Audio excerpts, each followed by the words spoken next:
I arrived home earlier than usual that day. The office had a power outage, and rather than hanging around waiting for it to be fixed, I decided to call it quits. I was in a good mood, even humming a tune as I pulled into the driveway. Emily had no idea I'd be home early, so I figured I'd surprise her. Maybe we could order some takeout and binge-watch that awful reality show she liked. But as I stepped out of the car, something didn't feel right. A black sedan was parked in front of the house. It looked vaguely familiar, though I couldn't immediately place it. I shook off the feeling, assuming it was probably a neighbor's guest. Still, something gnawed at me. I took a little longer than usual to unlock the front door, listening for any sounds inside. As soon as I stepped through the door, I heard a low voice coming from the living room. It wasn't Emily's. My body went tense, my senses on high alert, my pulse pounding in my ears. Silently, I pushed the door open further. I moved quietly down the hallway, my footsteps barely making a sound on the hardwood floor, and stopped just before the living room. Then I heard Emily's laugh. It was the laugh that used to be reserved for me, warm, genuine, but now it felt like it had been stolen. The voice that answered was a man's, deep, and way too comfortable. I peeked around the corner, and there he was, Eric, her boss. He was sitting on my couch, his arm resting over the back of it, far too close to where Emily sat. She was wearing that damn red dress, the one I used to love. She was leaning in toward him, her face glowing and flushed. Her hand rested on his knee. I stood there, frozen, every muscle in my body screaming to act, but my mind was a whirlwind of disbelief. I should have stormed in, shouted, demanded an explanation, but I couldn't move. I watched as Emily leaned in closer, her eyes locked on his like he was the only person in the room. My heart plummeted, and an icy wave of realization crashed over me. All the little doubts, the odd moments, made sense in that painful, brutal instant. Every late night, every laugh at a text she wouldn't share, it was him. I must have made a noise because suddenly Emily's eyes snapped up, wide with surprise. For a split second I thought I saw fear there, but it quickly shifted to something else, annoyance, like I was the one interrupting. Eric straightened, his face going blank. He had the audacity to look startled, maybe even a little amused. "Jack," Emily said sharply, her voice cutting like a knife. She stood up quickly, nearly knocking over the wine glass on the table. The tension in the air was suffocating, and I could barely form words, but I managed to force something out. "What's going on here?" My voice sounded foreign, rough, raw. She rolled her eyes, and I couldn't believe it. She actually rolled her eyes at me. "It's not what you think, Jack," she said dismissively, like I was just being unreasonable. Eric stayed quiet, glancing at her, waiting for her lead. The smugness on his face made my fists clench, but he didn't move. He sat there like he belonged. "What am I supposed to think?" I shot back, my voice louder now, my heart racing and my hands trembling. "You're here with him, in our house, dressed like that." Emily crossed her arms, her face hard. "You're being dramatic. Eric just came over to talk about work. I didn't expect you home so early." Her voice was clipped, irritated, as though I had ruined her plans. She didn't even bother trying to deny how it looked. No apology, no explanation that made sense, just pure frustration, like I was the one out of line. I stepped further into the room, feeling something inside me snap. For the first time, I didn't care if she saw it. "You think I'm stupid? I know what's going on, the late nights, the secret texts. You really thought I wouldn't figure it out?" Eric finally stood up, smoothing his jacket, but he didn't look at me, he looked at her, waiting for her approval. Emily turned to him, and in that moment something passed between them, unspoken but undeniable. It broke me because it told me everything I needed to know. "Eric, maybe you should go," she said softly, her tone suddenly gentle, like she was protecting him. She didn't even look my way. Eric nodded, barely glancing at me, and headed for the door. He walked past without a word, a smug smirk on his lips, as though all of this was beneath him. Rage flared inside me so hot it blurred my vision. I wanted to grab him, throw him out of the house, make him regret ever coming near her. But I didn't move because my fight wasn't with him, it was with her. As the door clicked shut behind him, Emily let out a sigh, almost like she was relieved. She turned to me, her eyes narrowed, her face cold and indifferent.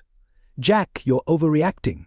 Nothing's going on, and if you can't trust me, then maybe we need to talk about that." I couldn't believe what I was hearing. She stood there, unapologetic, turning it all on me, like I was imagining things. Her arrogance, her lack of remorse, it shattered something inside me. I wasn't looking at the woman I loved anymore. I was staring at a stranger, someone who had no problem lying to my face, who didn't care if I was hurt. One mistake, one choice she made, was ending our marriage right in front of me. And there she was, daring me to challenge her. After Eric left, I stayed rooted to the floor, staring at Emily, hoping she might change her tune, say something that could fix this. But she just sighed again, arms crossed, her expression filled with irritation and boredom. I had never seen her like this. I knew if I walked away now, if I let this go, she would brush it under the rug, pretend like nothing had happened. But I wasn't backing down, not this time. "Sit down, Emily," I said, my voice steady even though I felt anything but calm inside. It wasn't a request. It was a command. She arched an eyebrow at me, her lips pressing into a tight line, but she moved to the couch, sitting down with deliberate, almost mocking motions. I remained standing, my hands at my sides, my fingers trembling as I clenched them into fists. "Jack, you're making this a bigger deal than it is," she said, the irritation in her voice unmistakable.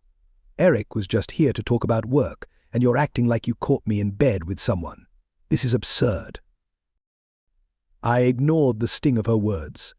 "Do you think I'm an idiot, Emily?" I asked, leaning forward slightly, my eyes locked on hers. "Do you think I don't notice the secret messages, the late nights, the way you laugh at his jokes? I'm not blind. I know when my wife is lying to me." She didn't even flinch. There was no guilt, no shame, just that tired, almost condescending look on her face. "You don't get it, Jack," she said, shaking her head. "You're always at home. You wouldn't understand. Eric and I work together, and it's been stressful.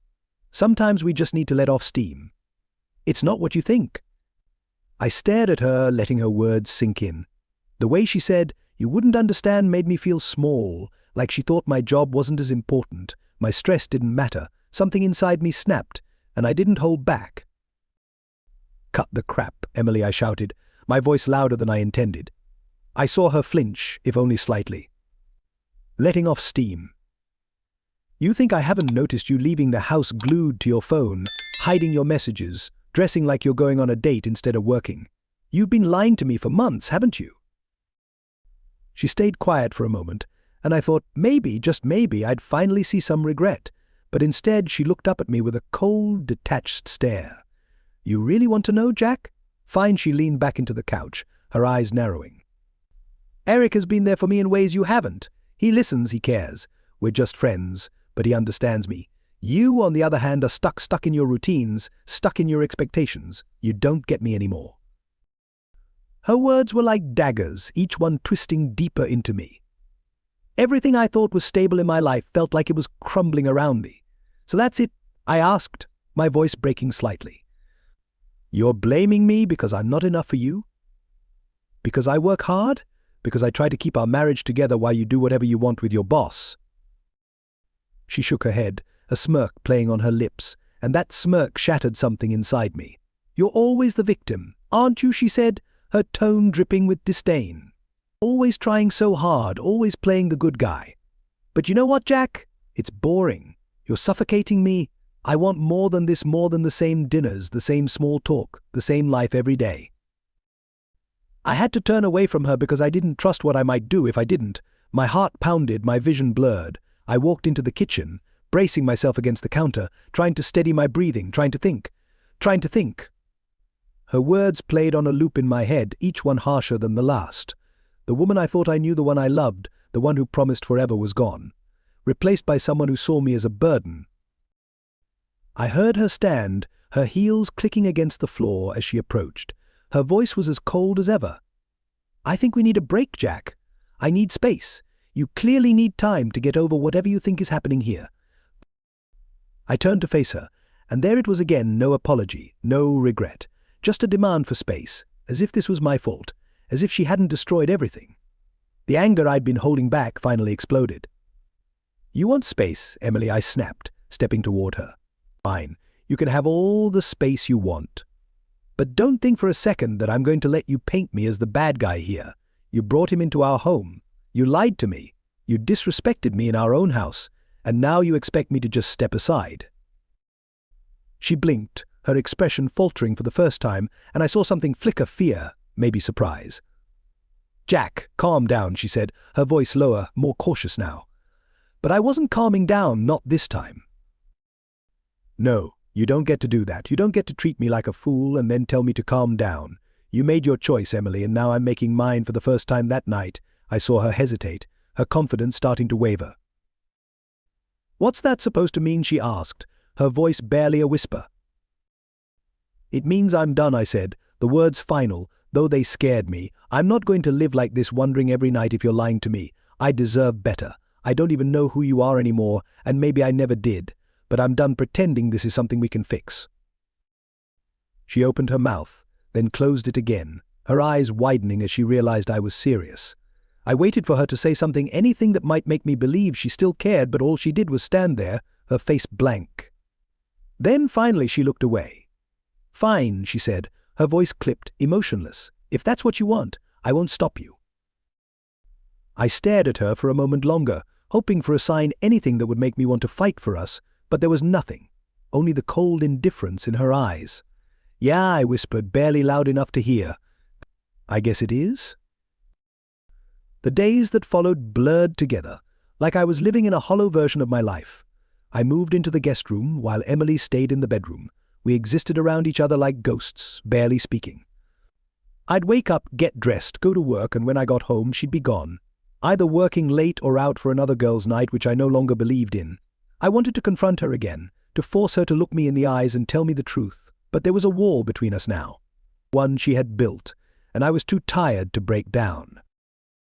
I thought maybe she'd try to fix things, apologize, or talk to me about what happened, but it felt like she was just waiting for me to be the one to give up completely, to let her off the hook, free from the burden of pretending she still cared. One night I came home to find her sitting in the kitchen. It was late, and she was nursing a half-empty bottle of wine. She looked up when I entered, her eyes narrowing, as if my presence was an inconvenience. I couldn't help but notice she was still in her work clothes, makeup slightly smudged, her hair tied back loosely. For a moment she looked like the Emily I used to know, but the illusion shattered the moment she spoke. "You're home early," she said, her tone flat as she took another sip of her wine, not even bothering to offer me any. Her words were sharp, meant to create distance. "Work finished on time," I replied, just as emotionless. I moved to the counter and grabbed a glass of water, feeling the tension coil between us. I should have just gone to the guest room and left her alone, but something inside me couldn't take it anymore. I turned, leaning against the counter, my eyes fixed on her. "Emily," I said, and I saw her shoulders tense slightly. "We need to talk about everything." But she looked up at me, her face already set in a frown. "What's there to talk about, Jack? We've been through this. You made your decision. You said you were done." "Yeah, I did," I replied, keeping my voice steady even though I felt anything but calm inside. "But I need to know the truth. You owe me that much." She sighed, rolling her eyes. "Jack, we've been over this. There's nothing more to say. You just can't handle that I have friends outside this marriage. That's not my fault." Her words made my blood boil, the sheer audacity of her twisting the truth and blaming me. "You're calling that friendship?" I said, my voice rising. "Sneaking around? Lying to me? Bringing him into our home? You really think I'm that blind?" She slammed her glass down with a loud clink, her eyes blazing with anger. "And what do you want me to say, Jack? You want me to admit something? Fine. Maybe I like the attention, all right? Maybe I'm tired of being married to someone who doesn't understand me anymore." There it was, the truth, raw and painful, hanging in the air between us. Her words echoed in my head like accusations.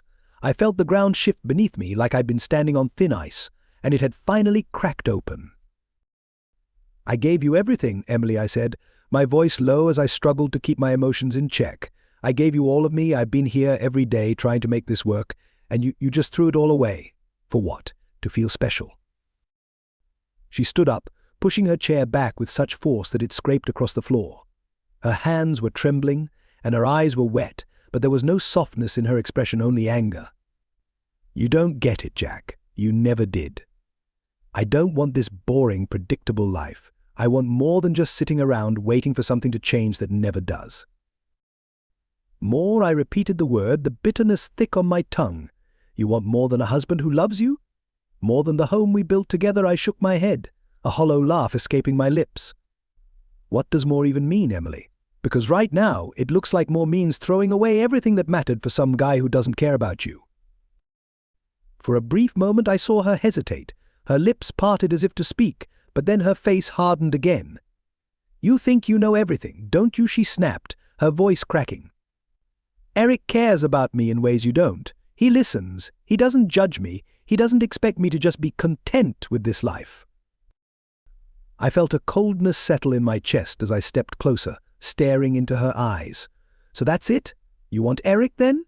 You're willing to throw away 7 years of marriage for a guy who sits in my living room, acting like he owns it?" She didn't answer. She just looked at me, jaw clenched, refusing to meet my gaze. And that silence, her unwillingness to say anything, broke me in a way her words never could. In that moment I realized she wasn't going to fight for us. She wasn't even pretending to care enough to try. I nodded, the finality of it settling like a weight on my chest. "All right," I whispered, turning away. "If that's how it is, then I'm done. For real this time." I walked away without waiting for her to say anything. I went to the guest room, shut the door, and leaned against it, breathing in shallow, shaky gasps. The reality of it, the finality, pressed down on me. And for the first time, I let myself feel it, the anger, the betrayal, the heartbreak. It all came crashing down on me like a wave, and I slid down to the floor, burying my face in my hands. This was it. There was no going back.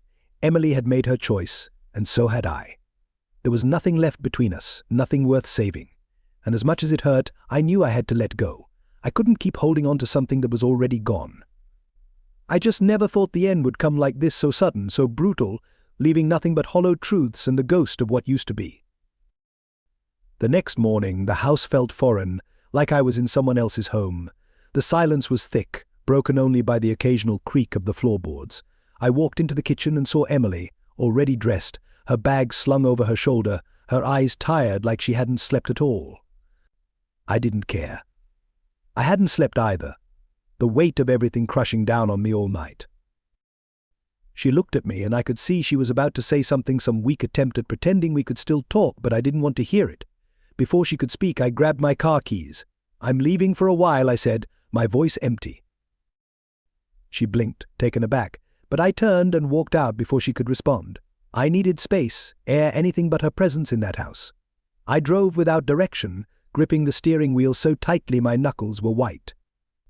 The car carried me past the suburbs, past strip malls and gas stations, until I found myself pulling into a dusty parking lot next to a park I'd never noticed before.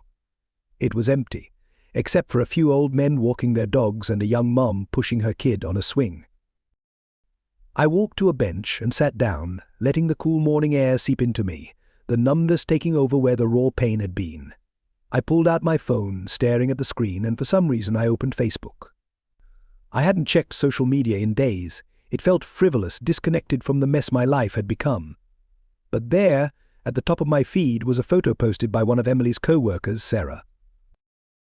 I almost scrolled past it, but something made me stop. It was a group photo, taken at some rooftop bar I didn't recognize, probably from the night before, and there, in the middle of the group, was Emily. She was smiling, her arm linked with Eric's, his hand resting low on her waist. They looked like a couple, no hesitation, no shame. They weren't hiding anymore. My heart pounded as I zoomed in on their faces. Emily's smile was bright, her eyes lit up in a way I hadn't seen in years. And Eric, he wore the smug expression of a man who wasn't afraid of any consequences. My throat tightened as a surge of anger and something deeper grief rose inside me. This wasn't just a casual mistake or a moment of weakness she regretted. This was a choice she had made, her reality. She had moved on long before I ever suspected. My hands shook, and before I could think twice, I found myself dialing her number. The phone rang twice before she answered. "Jack," she said cautiously. I didn't let her continue. "You thought I wouldn't find out," I said, my voice low, barely containing the fury. "You thought I wouldn't see the photos, Emily? You and Eric all over each other like it's completely normal." There was a pause, followed by a tired sigh, the kind that spoke of irritation more than anything else. "Jack, I don't know what you're talking about." "Stop lying," I snapped, my voice louder now, catching the attention of an old man walking his dog nearby. He quickly looked away. I saw it. You two, last night, I guess blowing off steam now means getting all over him in public. Silence stretched on the other end. For a moment I thought she had hung up, but then she spoke, her voice cold and void of any warmth. I didn't mean for you to see that, Jack. But I guess it doesn't matter now, does it? I told you I needed more, and Eric gives me that. I'm not going to apologize for it anymore. I let out a bitter laugh, the kind that had no humor in it at all. You didn't mean for me to see it? You didn't mean for me to find out, I repeated, my voice hardening. So what was the plan, Emily? Keep sneaking around until I just walked away quietly. Jack, you've already made it clear you're done. What more do you want from me? Her voice was icy, but I could sense something beneath it, fear or guilt, maybe. I clung to it, desperate for any sign that she still cared, even just a little. What do I want? I echoed, my voice cracking. I want to know why. Why wasn't I enough? Why did you feel the need to destroy everything we built together? Did any of it even mean anything to you? She was quiet for what felt like forever, and I waited, holding my breath, hoping she'd say something that might make sense of all this. When she finally spoke, her voice was weary, almost resigned. It mattered, Jack, but people change. I changed, and maybe I should have been honest with you sooner, but I didn't know how. I didn't want to hurt you. I closed my eyes, her words settling heavily on me. You didn't want to hurt me, I repeated softly. Emily, you lied to me every day. You brought him into our home. You made me believe I was the problem, while you were out there building a life with someone else. I didn't plan for this to happen, she whispered, her voice barely audible. It just did. Something inside me finally snapped, the last thread of hope I'd been holding on to breaking apart. You know what, Emily? I don't care anymore. You made your choice. You want Eric? You can have him. I'm done trying to understand. There was nothing but silence on the other end. I hung up, the emptiness inside me giving way to a strange sense of clarity. I stared at my phone for a moment before tossing it onto the bench beside me. I looked up at the sky, where grey clouds were gathering, and for the first time in weeks, I felt a kind of relief. The truth, as ugly and painful as it was out. There was no more pretending, no more waiting for her to come back to me. I knew now, without a doubt, that she never would, and maybe she never truly had been mine, not fully. It hurt, but it was also freeing, as though a weight had been lifted from my chest. I stood up, taking a deep breath, letting the cool air fill my lungs. I didn't know what came next, but I knew I couldn't keep living in that house, couldn't keep hoping for a version of Emily that no longer existed. It was time to let go and accept that this chapter of my life was over. I walked back to my car, my steps steady, the decision made. It was time to go home, pack my things, and leave. Emily wanted more, and I deserved more than this, more than the lies, the betrayal, and the hollow excuses. I deserved a chance to start over, without her shadow looming over me. As I drove away from the park, the clouds finally burst, rain pouring down in heavy drops against the windshield. But for the first time in a long while, I didn't feel like I was drowning. I felt like I could finally breathe again. When I pulled into the driveway of the house, the rain was coming down in thick sheets, the windshield wipers struggling to keep the view clear. I stared at the front door, wondering how it had all come to this. The home I once cherished had become something else entirely, a symbol of everything that had gone wrong. I knew what I had to do now. No more waiting, no more hoping for some miracle. It was time to walk away. I stepped out of the car, the rain soaking me instantly, but I didn't care. I marched up to the front door, opened it, and walked inside. The house was dark, the air cold and stale. Emily wasn't there. A strange sense of calm washed over me as I headed down the hallway to the bedroom. I opened the door, seeing her clothes hanging neatly in the closet, her perfume bottles lined up on the dresser, reminders of the life we'd once shared. I grabbed a suitcase from the top shelf and started throwing my clothes into it. Shirts, jeans, socks, all of it, tossed in without any care. I wasn't worried about being neat. I just wanted out of there, away from this place that had become a prison. My heart pounded, the weight of everything pressing down on me, but I didn't stop. I threw my toiletries into a bag, zipped it up, and turned to leave. As I stepped out of the bedroom, I heard the front door open. I froze, and then her voice, soft, almost hesitant, called out, "Jack." I turned to see her standing in the entryway, her hair damp from the rain, her eyes widening as she noticed the suitcase in my hand. Neither of us spoke for a moment, the tension thick between us, like the calm before a storm.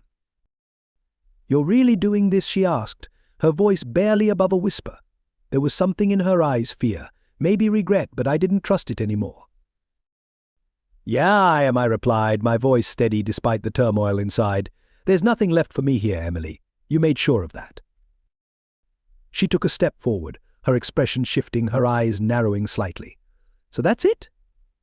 You're just going to leave?" "What did you expect?" I snapped, unable to hold back the bitterness. "That I'd stay?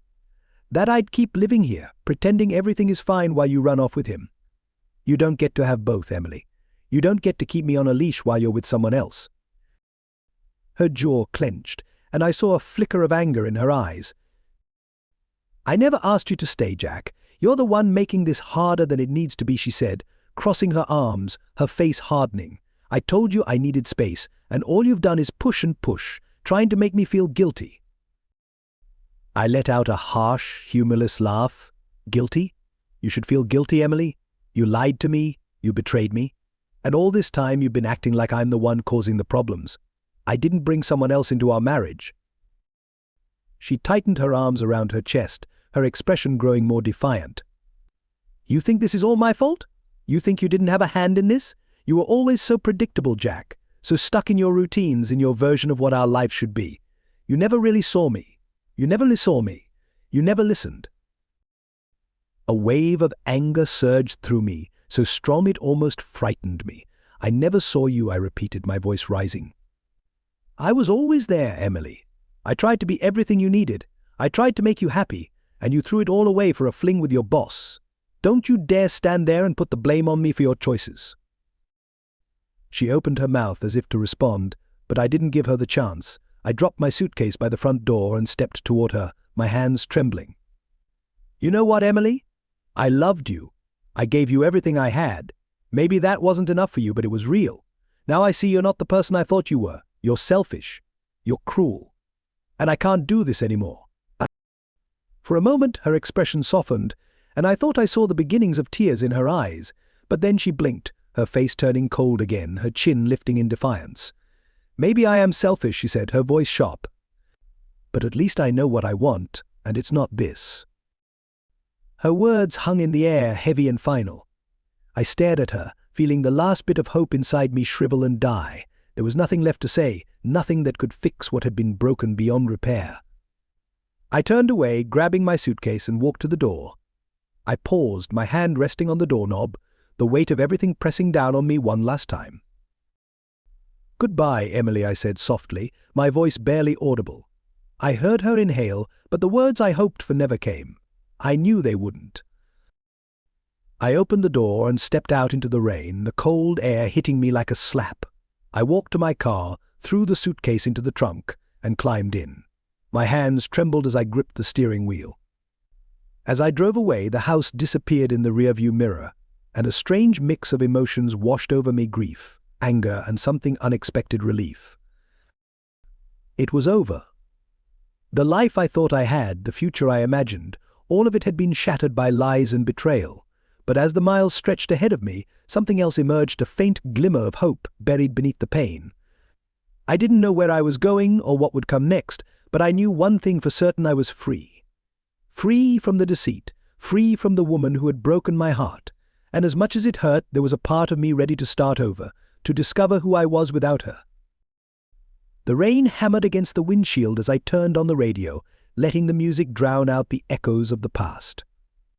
It wasn't going to be easy, but for the first time in a long while I felt like I was headed in the right direction, away from her, away from the broken promises, and towards something better.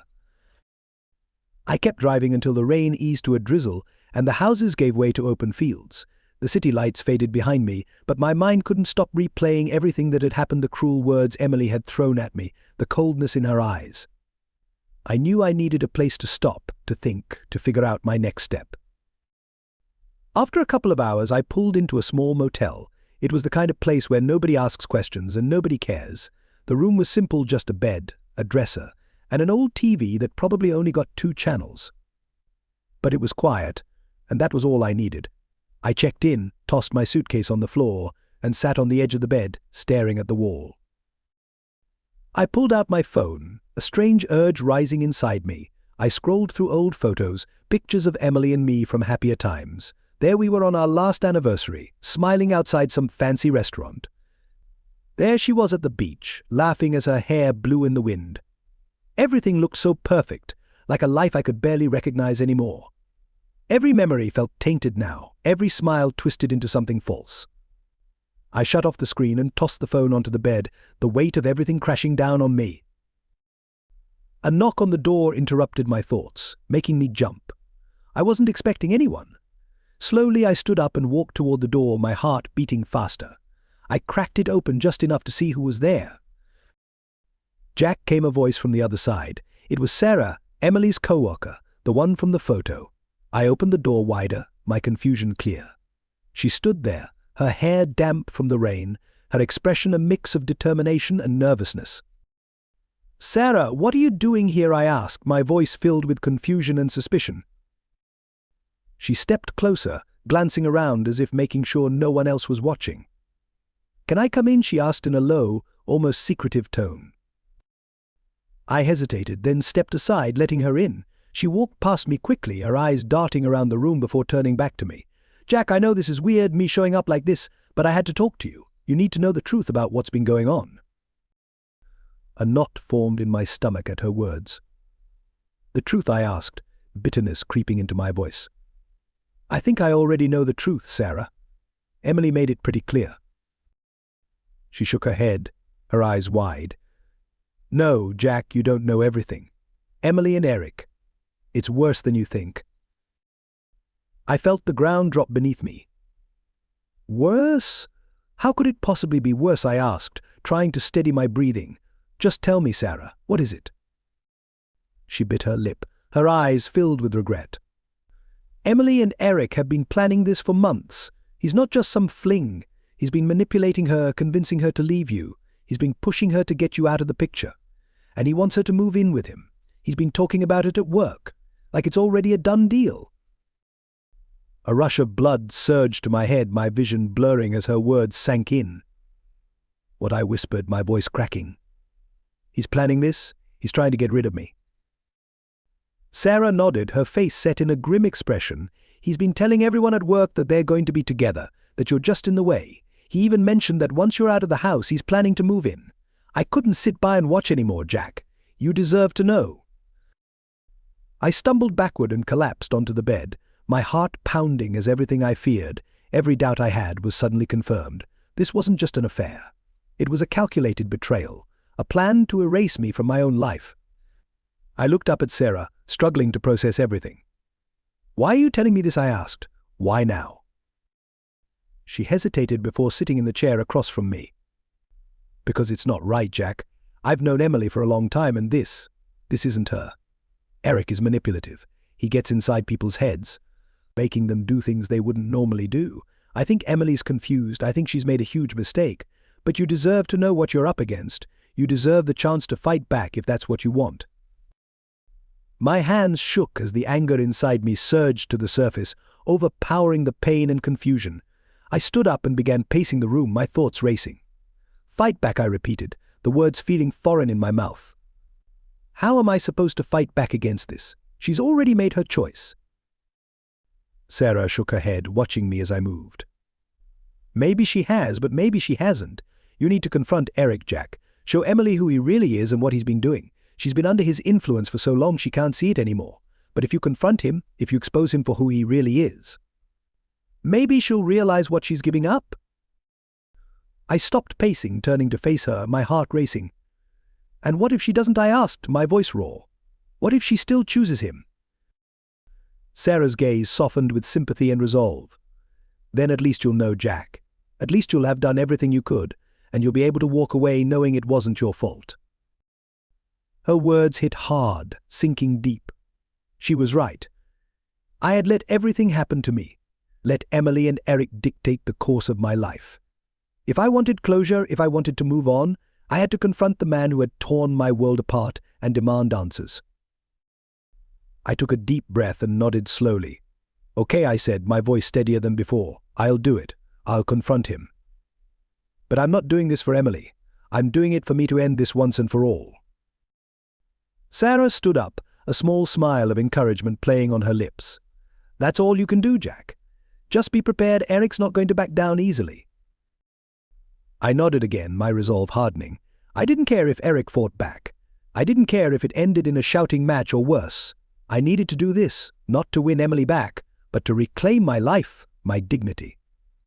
As Sarah left, I sat down again, staring at the rain running down the window, my heart pounding with a mix of fear and determination. The confrontation was coming, and I knew it would be messy, but I was ready. I was done being the victim. It was time to face Eric, tear down the lies, and finally end this nightmare on my terms. The next day I ran on pure adrenaline.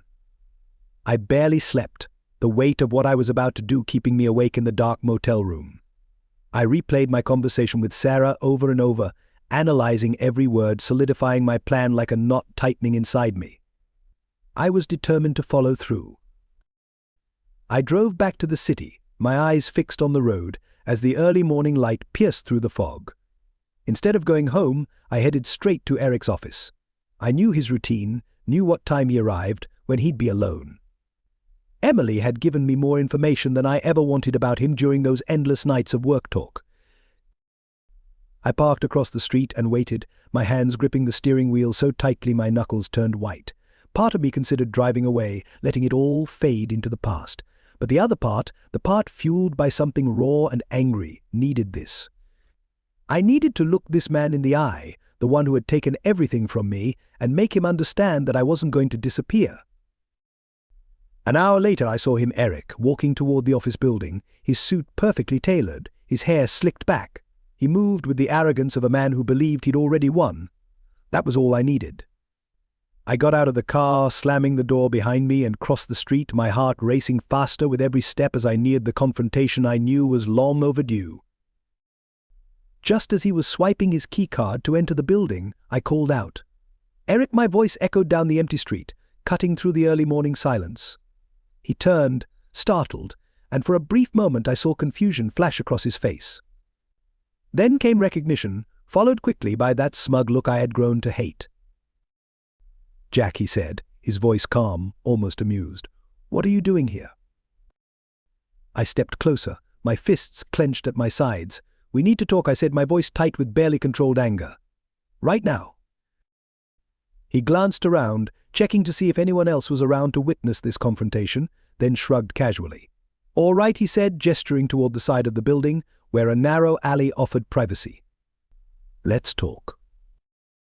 I followed, my jaw clenched, my heart beating so loudly I could barely hear anything else.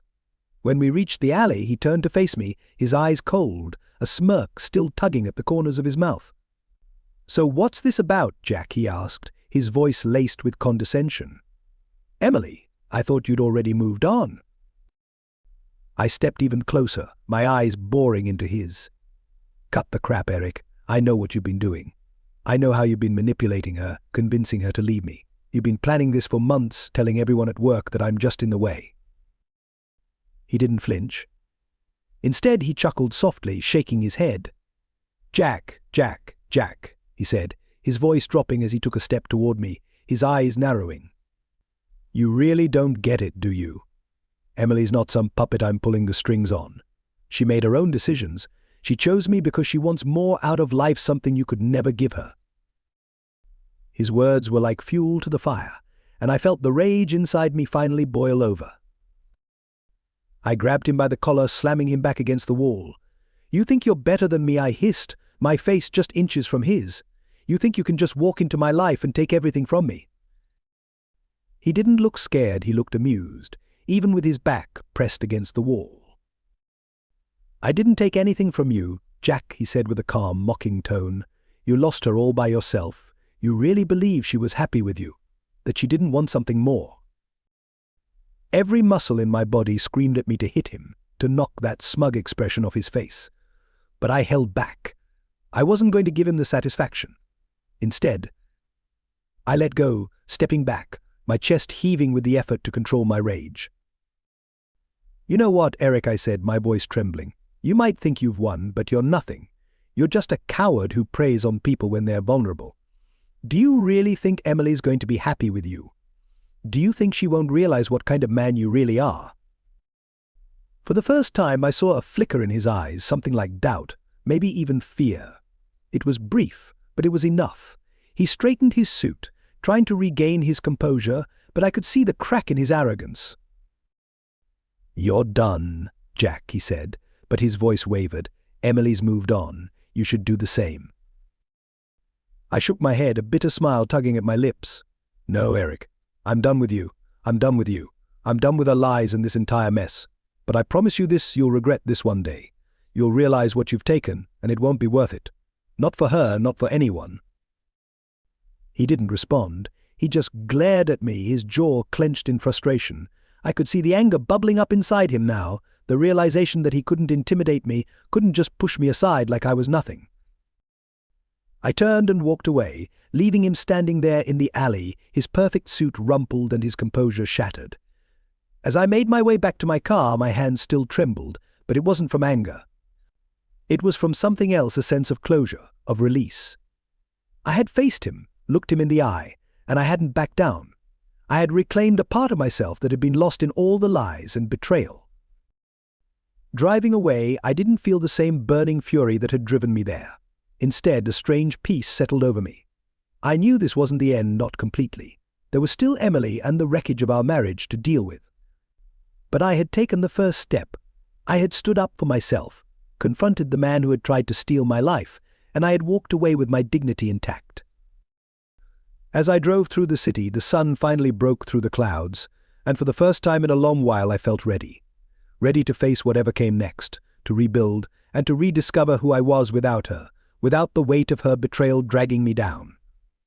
This was my life, and I wasn't going to let anyone take it from me again. I didn't go back to the house right away after my confrontation with Eric. I needed time to clear my head, to let the adrenaline ebb away, leaving space for something else to take its place. I drove until I reached a familiar spot from my past, a place by the lake where I used to go when I needed to think. It was quieter than I remembered, but the water still held that calming ripple, stretching endlessly toward the horizon. I parked the car, stepped out, and walked down to the shore, the damp earth sinking beneath my shoes. The air was cool and fresh, and I took a deep breath, feeling a strange mix of exhaustion and relief. The tension that had gripped me for weeks began to fade. I sat on a rock by the water's edge, watching the light dance over the surface, listening to the wind whisper through the trees. For the first time in a long while, I allowed myself to be still. The anger, the bitterness, it was all still there, but it no longer consumed me the way it had before.